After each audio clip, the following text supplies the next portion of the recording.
Nagsimula sa pagbebenta ng 10 hospital beds noong taong 2002. At ngayon, isang pasilidad para sa iba't ibang kagamitang pangkalusugan ang itatayo ng Surgical Philippines Incorporated sa Eastgate Commercial Complex, San Jose, Ciudad San Fernando, Pampanga. Actually, Surgical Philippines is a distributor and importer of surgical equipment, not only in this region but also in other regions.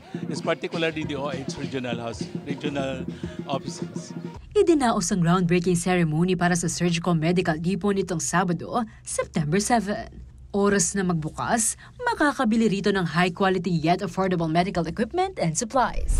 Maraming achievements ang Surgical, and one of this is this. We are building up a surgical medical depot, which is one of the kind here, not only here in Central Luzon but also throughout the Philippines. Ito ang pinakamalaking achievement namin, yung magpatayo ng additional warehouse, commercial building sa depot and also medical depot. That is very important. Nais din daw ng Surgical Philippines na makatulong sa gobyerno sa pagsasulong ng universal healthcare.